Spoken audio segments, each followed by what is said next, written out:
हाय बच्चों, दिख रहा हूं मैं सभी को। आ जाएंगे सब लोग, फटाफट जुड़ जाएंगे। हम लोग करने वाले हैं फिर से हमारी क्लास स्टार्ट। जय हिंद सभी को। सभी को ढेर सारा प्यार, सभी को ढेर सारा प्यार।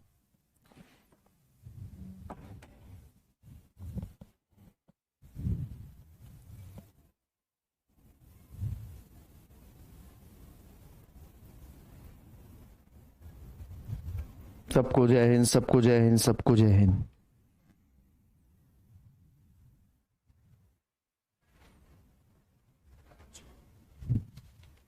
ईडियम की पीडीएफ दे दी है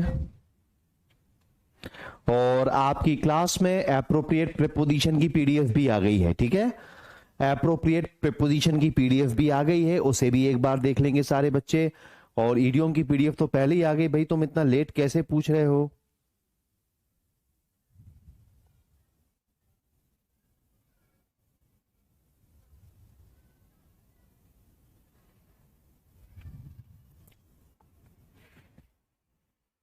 चलिए, तो बिना टाइम वेस्ट करे हम लोग सीधे आगे बढ़ेंगे बच्चे। और प्रेपोजिशन के बाद, प्रेपोजिशन हमारा चल रहा है और इसमें अब हम इंपॉर्टेंट फैक्ट्स पढ़ने वाले हैं आज, है ना। जो कल मैंने हेडिंग डाल दी थी लेकिन फिर मैं आगे नहीं बढ़ा था। ठीक है, उसमें आज हम आगे बढ़ जाएंगे। हेडिंग डाल दीजिए बच्चे। सम वेरी, ओ हो, नहीं नहीं नहीं नहीं नहीं, प्रेपोजिशन नहीं यार।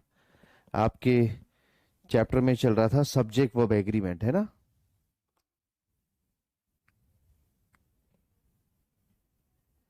अरे यार पीयूष, ईडियम की पीडीएफ कहां से मिलेगी? हद हो गई भाई।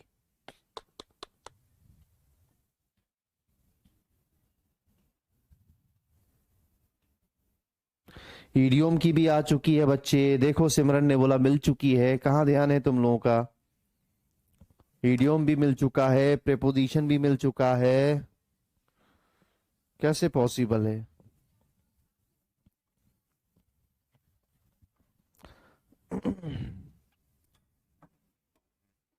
चलिए, तो हमारी क्लास में चल रहा है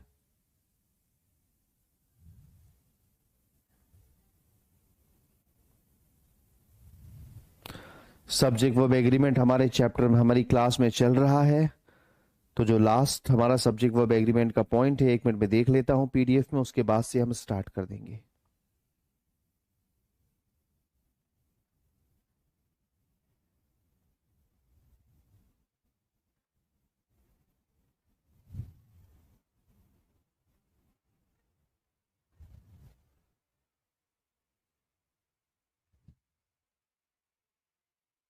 ठीक है भाई, ओके।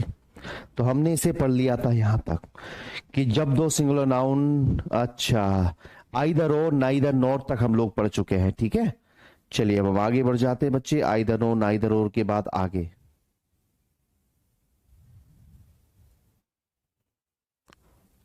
अगला पॉइंट आइदर और नाइदर नॉर के बाद ये रहा स्क्रीन पर। अब बच्चे हम लोग क्या करने वाले हैं पता है? अब हम लोग बाहर निकलने वाले हैं कंजंक्शंस से।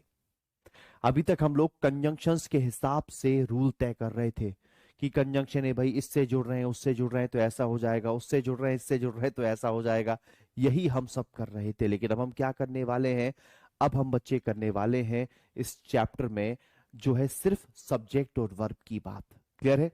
आ जाएंगे, जुड़ेंगे मेरे साथ।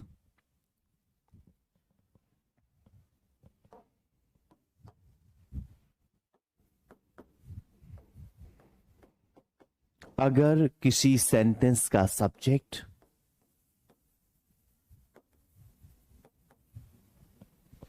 अगर किसी सेंटेंस का subject somebody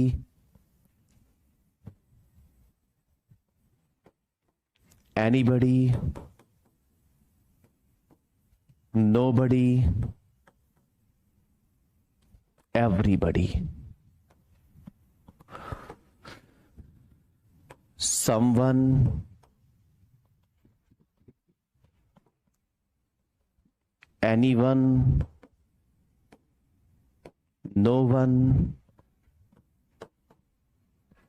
everyone.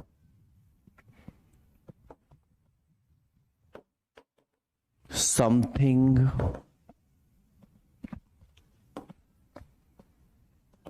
anything, nothing,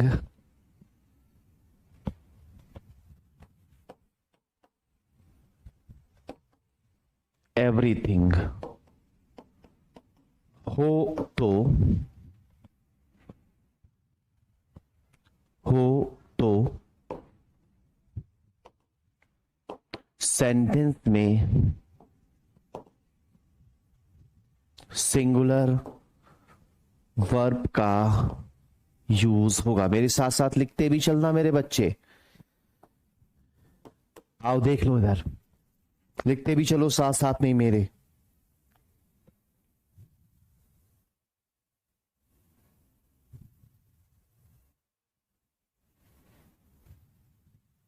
बहुत बढ़िया।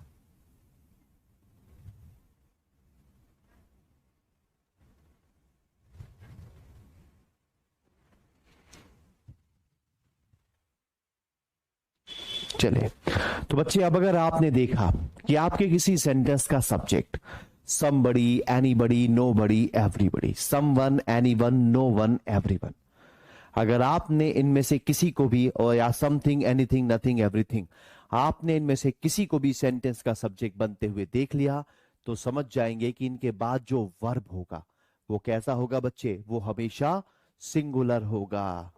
क्लियर है? वो हमेशा वर्ब कैसा होगा, सिंगुलर वर्ब का इस्तेमाल होगा, चाहे वो हेल्पिंग वर्ब हो, चाहे वो मेन वर्ब हो। ऑन द स्पॉट मुझे क्वेश्चन करके बताएंगे, everybody know that the earth moves round the sun. करो सोल्व फटाफट, फटाफट आंसर चाहिए मुझे आपसे। एनीवन के बाद नो वन लिखा है सोना।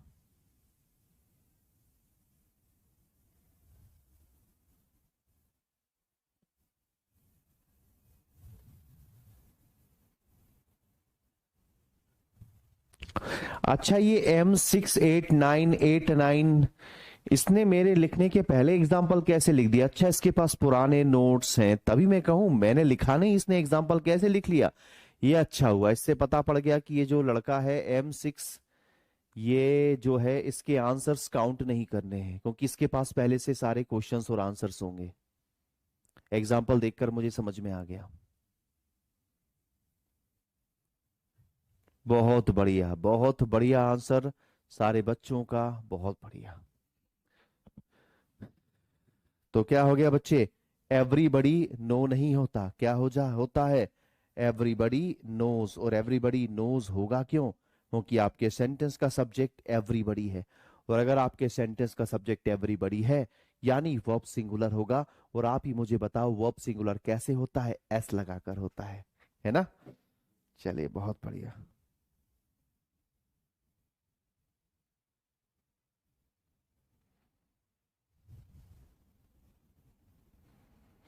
चलिए,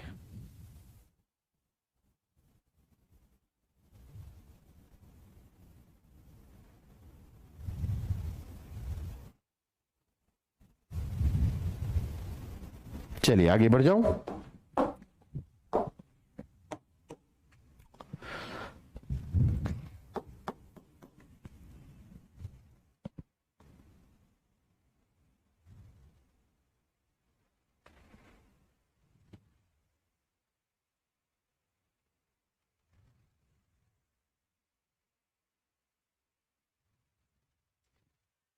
अगला पॉइंट,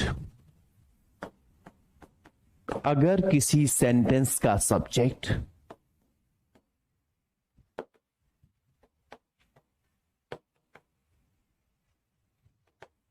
अगर किसी सेंटेंस का subject, if subject of a sentence is each,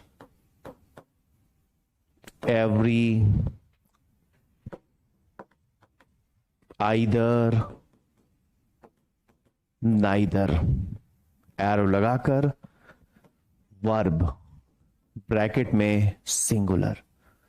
very important point को मैंने छोटा कर दिया ताकि बच्चे एग्जाम के पहले जब आप रिवाइज करो तो आपको आसानी हो।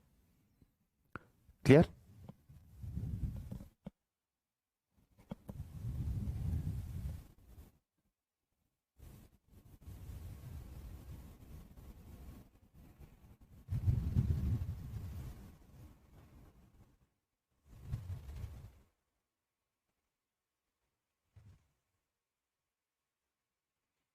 चलो आओ देखो।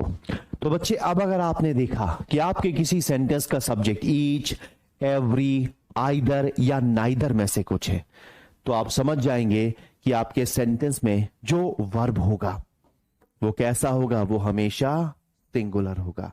कैसा होगा? हमेशा सिंगुलर होगा। चलो भाई ऑन द स्पॉट क्वेश्चन।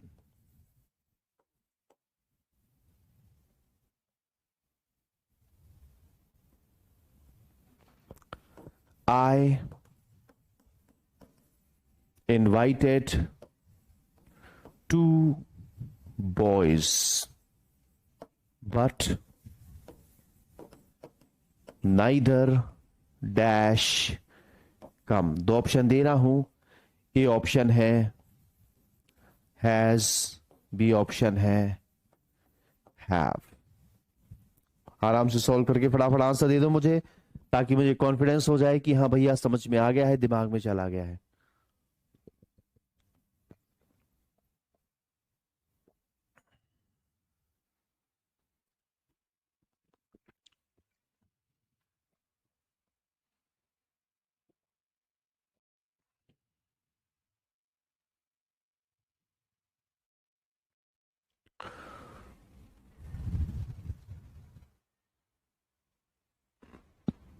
बहुत बढ़िया,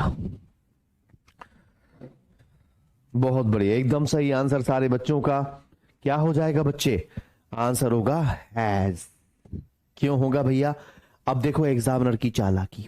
मैंने आपको क्या बोला था? अगर किसी सेंटेंस का subject each, every, either, neither हो तो वर्ब सिंगुलर। अब उसने कंफ्यूज करने के लिए सब्जेक्ट यहां पर आई रखा है, लेकिन उसने एक चालाकी करी, उसने एक कंजंक्शन दिया और कंजंक्शन के बाद एक और नया सेंटेंस शुरू किया। बट एक कंजंक्शन है और कंजंक्शन के बाद एक और सेंटेंस शुरू होता है, और ये जो सेंटेंस शुरू है इसका सब्जेक्ट नाइदर है। और अगर किसी सेंटेंस का subject each, every, either, neither होगा तो वर्ब कैसा होगा? सिंगुलर होगा। बहुत बढ़िया। अगला क्वेश्चन, अगला point, sorry.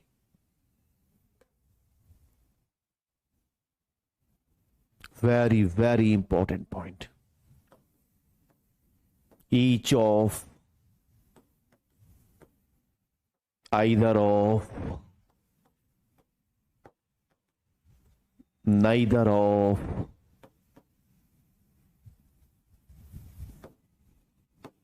every one of, one of। Arrow लगाकर noun oblique pronoun plural, but verb singular. Very very important भैया, बहुत इंपॉर्टेंट पॉइंट आ गया है, और 100 से ज्यादा क्वेश्चंस इस पॉइंट से पूछे जा चुके हैं। झूठ नहीं बोल रहा, प्रीवियस पेपर कराने बैठूंगा तब गिन लेना, 100 से ज्यादा। क्लियर? तो भैया साफ साफ बोल रहा है, अगर आपने देखा कि आपके सेंटेंस में ईच ऑफ है, आइदर ऑफ है, नाइदर ऑफ है, एवरी वन ऑफ है, वन ऑफ है, अगर आपने इनमें से किसी को भी देख लिया तो समझ जाना कि इन सभी के बाद आपके नाउन प्रोनाउन तो प्लूरल होंगे लेकिन वर्ब सिंगुलर होगा। अभी तक हम लोग पढ़ रहे थे बॉयज आर, अब हम पढ़ेंगे boys is. On the spot question करो भैया, क्वेश्चन करके बताओ मुझे।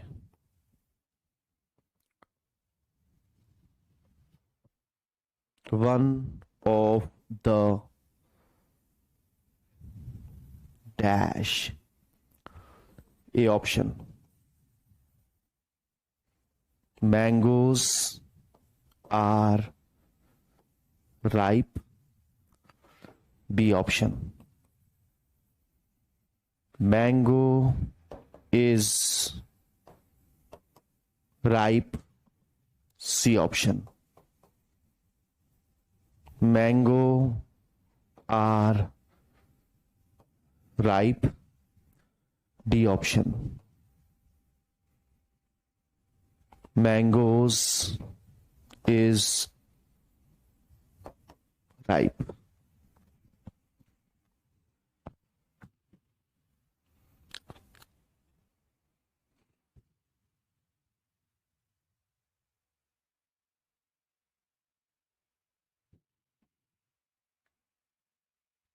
बहुत बढ़िया,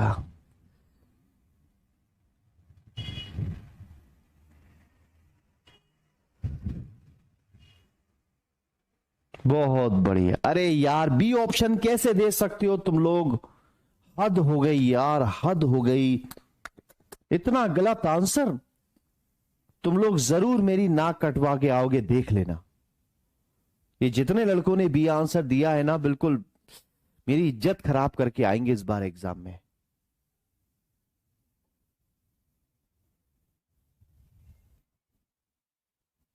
इतने अच्छे से समझाया है उसके बाद भी बताओ, साफ साफ बोल रखा है भैया इन सभी के बाद नाउन प्रोनाउन प्लूरल आते हैं, वर्ब कैसा आता है सिंगुलर। तो बी ऑप्शन कैसे हो जाएगा, बी ऑप्शन में नाउन कैसे प्लूरल है आपका, क्या होगा, सी ऑप्शन। वही एक ऑप्शन है जहां नाउन प्लूरल है और वर्ब सिंगुलर है। क्या यार, कैसे मतलब पढ़ाने का वो जुनून ही खत्म हो जाता है एकदम। इतने सामने लिखे हुए पॉइंट का आंसर गलत दे देते हो, ऐसा लगता है बाप रे मैंने तो कहीं गलत नहीं पढ़ा दिया। हद हो गई।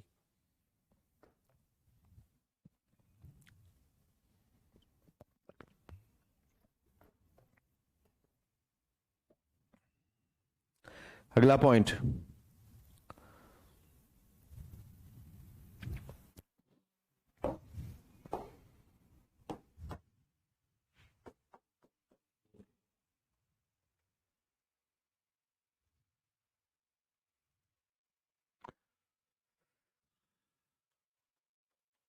अगर किसी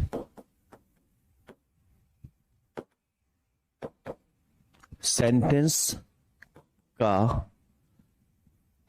subject many, both, few, a few हो तो हो तो वर्ब ब्रैकेट में plural, very important again. Clear है। लो भैया फिर से एक और चमकता हुआ सा पॉइंट आपके सामने आ गया है। और पॉइंट क्या बोल रहा है, पॉइंट ये बोल रहा है कि अब अगर आपने देखा कि आपके किसी सेंटेंस का सब्जेक्ट मैनी, बोथ, फ्यू या आ फ्यू में से कुछ है, तो भैया आपका वर्ब कैसा हो जाएगा, आपका वर्ब प्लूरल हो जाएगा। कैसा हो जाएगा, आपका वर्ब प्लूरल हो जाएगा मेरे बच्चे। क्लियर है। चलिए भैया एक क्वेश्चन करके बता देंगे तो जरा मजा आ जाए।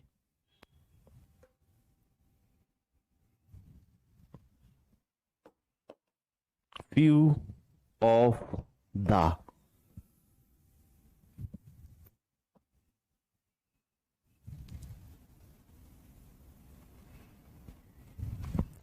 ए option fan is moving, B option fans are moving,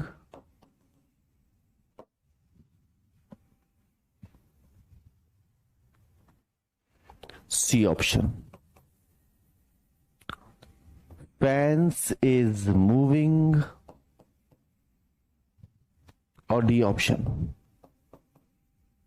fan are moving।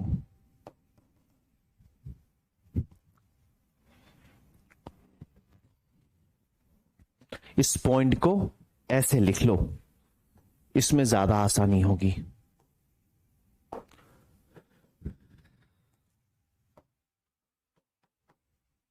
Noun oblique pronoun, plural and verb plural, यानी नाउन प्रोनाउन हो वो भी प्लूरल और जो वर्ब हो वो भी प्लूरल।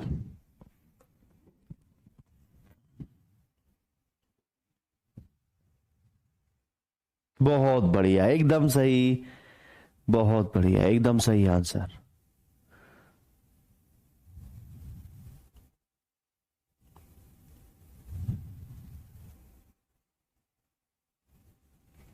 बहुत बढ़िया।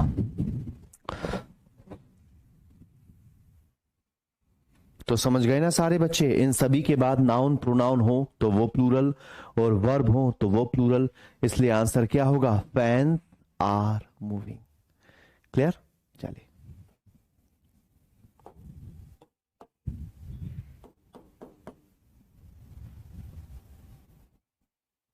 अगला point,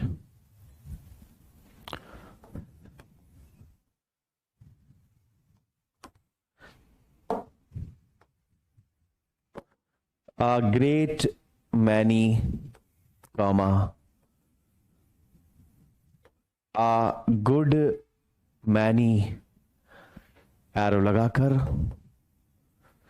noun public pronoun plus verb सब प्लूरल। क्लियर है? तो भैया अब अगर आपने कहीं यहां ग्रेट मैनी देख लिया या आपने कहीं यहां गुड मैनी देख लिया तो समझ जाएंगे कि इसके बाद भी जो नाउन प्रोनाउन या वर्ब सब कुछ प्लूरल हो जाएगा। नाउन आए वो प्लूरल, प्रोनाउन आए वो प्लूरल, और उनके साथ जो वर्ब होगा वो भी कैसा होगा, प्लूरल हो जाएगा। जबकि देखो बच्चे, पॉइंट इंपॉर्टेंट इसलिए है क्योंकि इधर भी ये लगा है, इधर भी ये लगा है, लेकिन उसके बावजूद भी सब कुछ कैसा होगा, प्लूरल होगा। चलो भाई क्वेश्चन तो करके बता दो एक।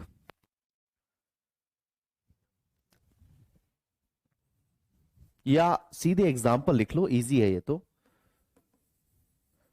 A great many boys are sitting there. A great many boys are sitting there. Note कर लेंगे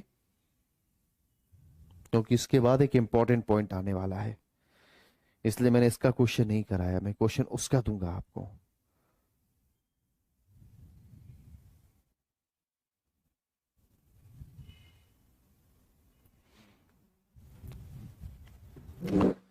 चलिए अगला पॉइंट, वेरी इंपॉर्टेंट, स्टार लगा देता हूं पहले ही। मैनी आ एरो लगाकर नाउन प्लस वर्ब दोनों सिंगुलर, वेरी वेरी इंपॉर्टेंट। ये था काम का पॉइंट जिसे निकालना था वो पढ़ के कि भाई अभी तक हमने जो भी देखा, मैनी देखा noun pronoun verb plural, many of देखा noun pronoun verb plural, a great many देखा noun pronoun verb plural, a good many देखा नाउन प्रोनाउन वर्ब प्लूरल, लेकिन जैसे ही देखा मैनी आ तो नाउन और वर्ब दोनों कैसे हो गए, सिंगुलर हो गए। चलो भैया इसी बात पे एक गर्मा गर्म क्वेश्चन करके बताओ।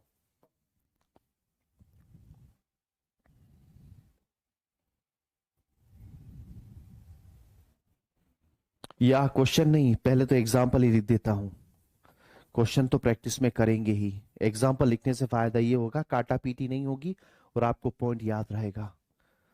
Many a pen is red, ये देखो, तो मैनी आ है, मैनी आ के बाद नाउन भी सिंगुलर है और वर्ब भी सिंगुलर है। नोट कर लो उसको, फिर मैं पेज पलटूंगा।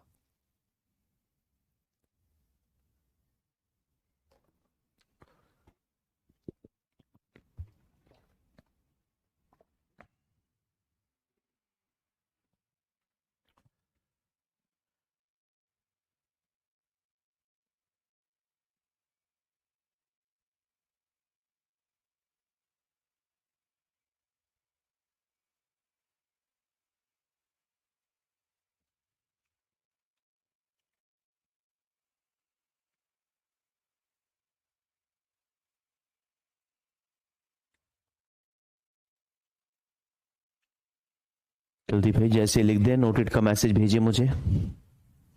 ओके, नोटेड के मैसेज आ गए, बहुत बढ़िया।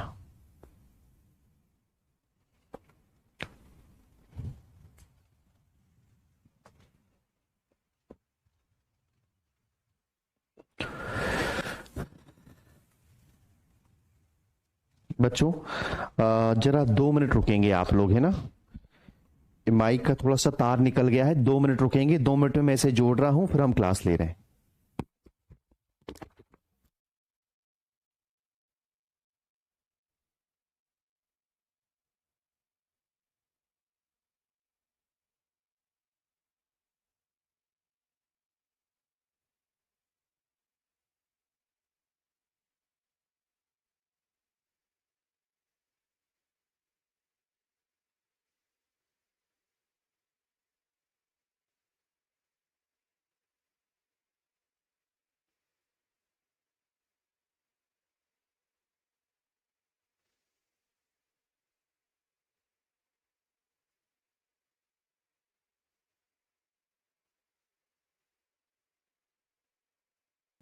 चलिए आ जाइए वापस अगले पॉइंट की ओर। ये रहा बच्चे अगला पॉइंट आपकी स्क्रीन पर।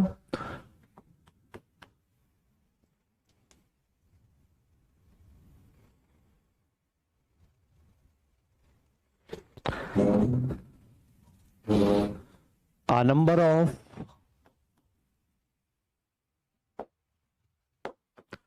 a large number of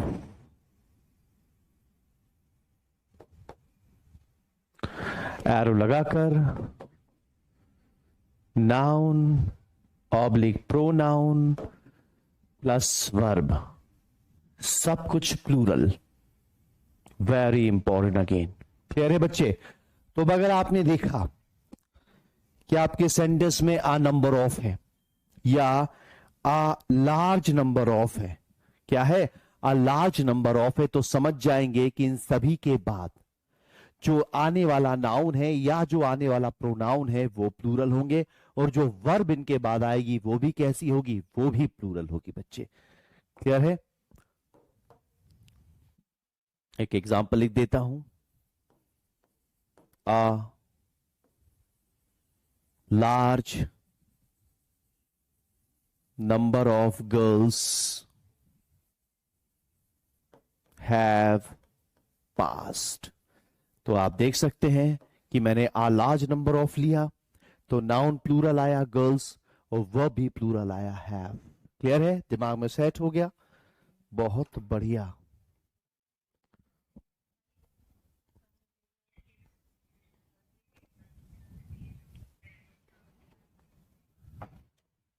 clear. चलिए अब भैया क्वेश्चन इसलिए नहीं करवाया क्योंकि अब आ रहा है धांसू पॉइंट, जिस पर मैं पहले से ही स्टार लगा देता हूं, और वो है द नंबर ऑफ, एरो लगाकर noun plus verb, noun plural verb singular. Very very important. देख लो भैया, फिर मत कहना सर ने बताया नहीं। तो बच्चे वहां आ नंबर ऑफ था, आ लार्ज नंबर ऑफ था, ए लगा था, लेकिन सब कुछ प्लूरल थे। नाउन प्रोनाउन आए वो भी प्लूरल, वर्ब आए वो भी प्लूरल। लेकिन अब आ गया है द नंबर ऑफ, और द नंबर ऑफ क्या बोलता है, द नंबर ऑफ बोलता है भैया सुनो, अगर मैं आया हूं तो मेरे बाद नाउन तो प्लूरल रखना। Pronoun normally the number of के बाद नहीं आते, इसलिए लिखे भी नहीं है मैंने। तो द नंबर ऑफ बोलता है कि मेरे बाद नाउन प्लूरल होंगे, लेकिन मेरे बाद वर्ब कैसा होगा? वर्ब सिंगुलर होगा। क्लियर है? चलो अब करके दिखाओ मुझे on the spot question.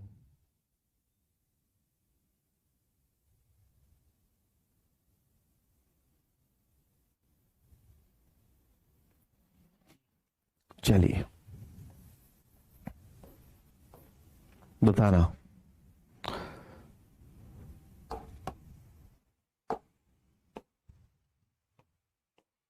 The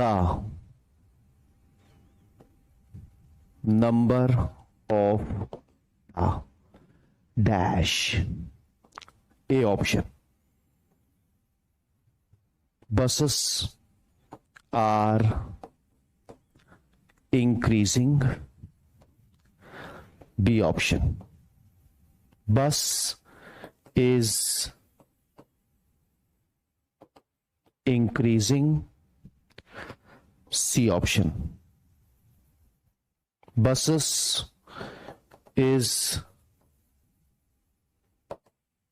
increasing, D option,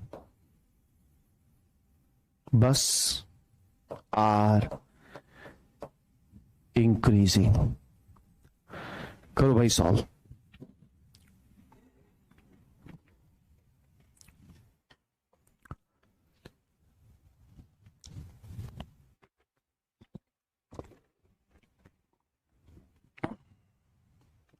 बहुत बढ़िया,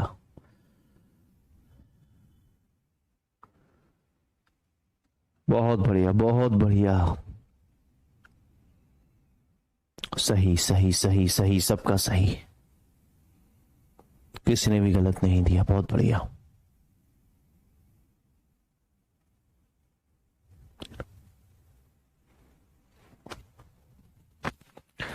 चलिए क्या हो जाएगा बच्चे? हमारा आंसर हो जाएगा बसेस इज इंक्रीजिंग। क्यों हो जाएगा?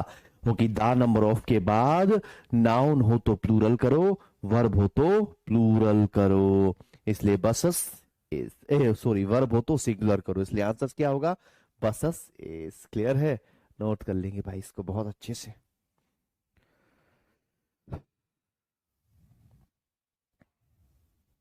चलिए भाई,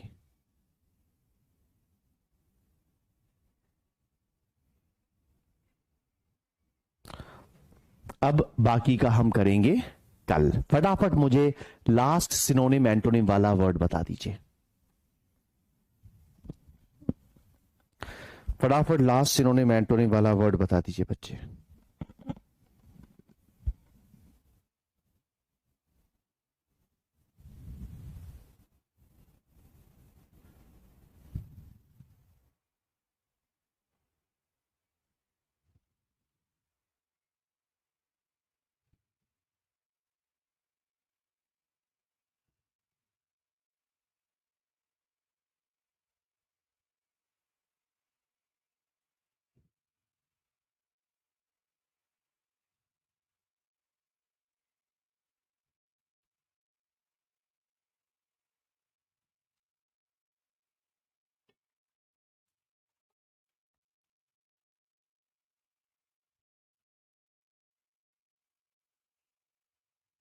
बहुत बढ़िया। कर्नाट था, ओके। चलिए तो कर्नाट के आगे बढ़ जाते हैं।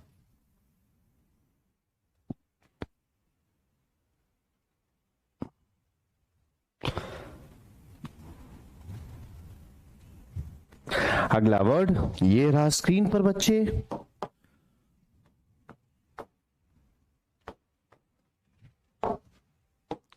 और वर्ड है हमारा कैंडिड।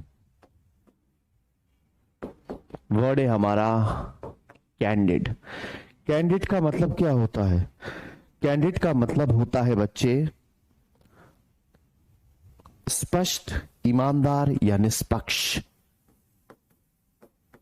स्पष्ट, ईमानदार या निष्पक्ष। ठीक है बच्चे, तो कुछ लोग ऐसे होते हैं ना, बिल्कुल ईमानदार होते हैं, स्पष्ट होते हैं, अरे नहीं भैया जो है हम ये गलत नहीं सहेंगे, और जो उनके मन में होता है वो बोलते हैं, वो डरते नहीं है, वो झूठ नहीं बोलते, वो ईमानदार होते हैं। क्लियर है? चलिए आइए,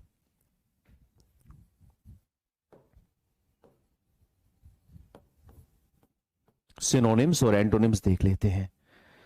अगर सिनोनिम की बात करें बच्चे, तो सिनोनिम हो जाएंगे कैंडिड के फ्रैंक या आउटस्पोकन, फ्रैंक या आउटस्पोकन।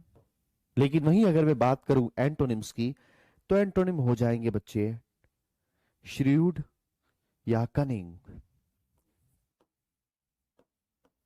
श्रीव्ड या कनिंग। चलिए अब आप समझ लीजिए इस पॉइंट को कि बच्चे हमारे पास जो वर्ड है वो है कैंडिड। कैंडिड होता है स्पष्ट, ईमानदार या निष्पक्ष। कुछ लोग एकदम सही बोलते हैं, सटीक बोलते हैं, स्पष्ट बोलते हैं, ईमानदारी के साथ बोलते हैं। ऐसे लोगों को आपने देखा होगा न्यूज चैनल में, एक दो न्यूज चैनल को अगर छोड़ दूं मैं, एनडीटीवी को छोड़ दूं, डीडी1 को छोड़ दूं, तो बाकी सारे न्यूज चैनल अब वैसे स्पष्ट और ईमानदार बचे नहीं है। क्लियर है? तो स्पष्ट और ईमानदारी से अपनी बात रखने वाला ही कैंडिडेट कहलाता है, इसलिए इसके सिनोनिम है फ्रैंक और आउटस्पोकन, है ना। लेकिन वहीं जब मैं एंटोनिम की बात करूंगा, तो एंटोनिम कौन होंगे? एंटोनिम ऐसे वर्ड होंगे जो बताएंगे कि सामने वाला चंट और चालाक है, इसलिए एंटोनिम है बच्चे श्रीव्ड और कनिंग। चलिए आइए याद कैसे रखेंगे।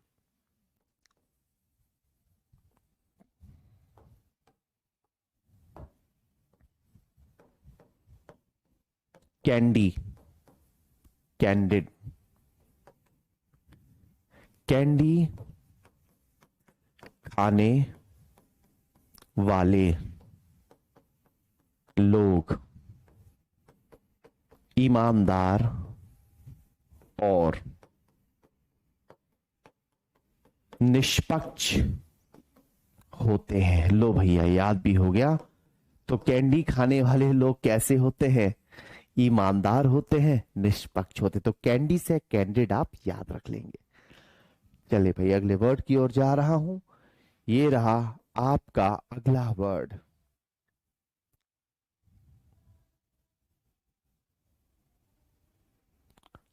आज रूट, अरे हाँ आज तो रूट वर्ड का दिन था। ओ मैं भूल ही गया यार। चलो कोई नहीं, कल जब क्लास में आऊं ना, तो कल आप याद दिलाना कि सर आज रूट वर्ड करने हैं। ठीक है, आज ये कर लेते हैं, कल रूट वर्ड कर लेंगे।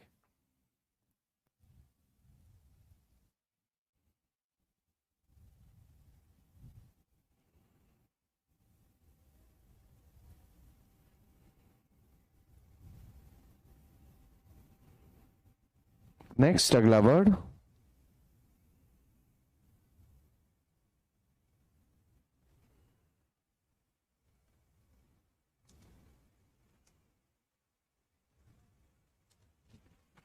कैप्साइस,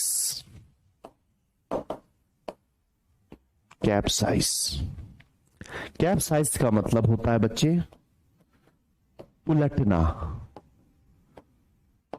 उलट जाना या पलट जाना, है ना। कोई भी चीज उलट गई है, उलट जाना ही क्या कहलाता है? कैप्साइज कहलाता है। सपोज ये कागज ऐसा है, ये हो गया कैप्साइज। ठीक है, चलिए आइए देख लेते हैं इसके सिनोनिम्स और इसके एंटोनिम्स। अगर सिनोनिम की बात करें बच्चे, अगर कैप्साइज के सिनोनिम की बात करें, तो सिनोनिम हो जाएगा ओवरटर्न या अपटर्न, ओवरटर्न या अपटर्न। लेकिन वहीं अगर मैं इसके एंटोनिम की बात करूं,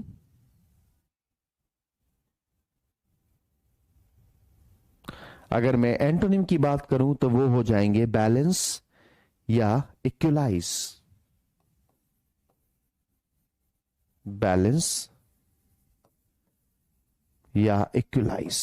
चलिए आइए बोर्ड पर देख लीजिए कि बच्चे वर्ड है हमारा कैप्साइज, कैप्साइज, उलटना, उलट जाना। कोई भी चीज, जैसे सपोज नाव पानी में तैर रही है, नाव उलट गई, नाव उलट गई तो क्या हो गया? कैप्साइज हो गया। वैसे ही सिनोनिम में ओवरटर्न, अपटर्न। ओवरटर्न, अपटर्न भी इसी काम में के लिए यूज आता है।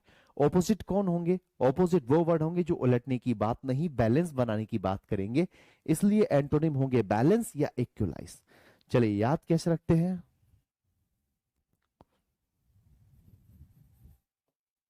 कैप्साइज, उलट के पहनने पर सही आती है ना? जो कैप की साइज होती है, कुछ लोगों को साइज फिट नहीं हो रही, तो कैप साइज उलट के पहन लो, फिट हो जाती है। चलिए बहुत बढ़िया। तो ये आज फिर 2 वर्ड्स हो गए हमारे पास। कल फिर मिलेंगे, कल इस चैप्टर को फिनिश करेंगे, हो सकता है कल इसके क्वेश्चंस भी हो जाए। जय हिंद, जय एग्जाम्पल।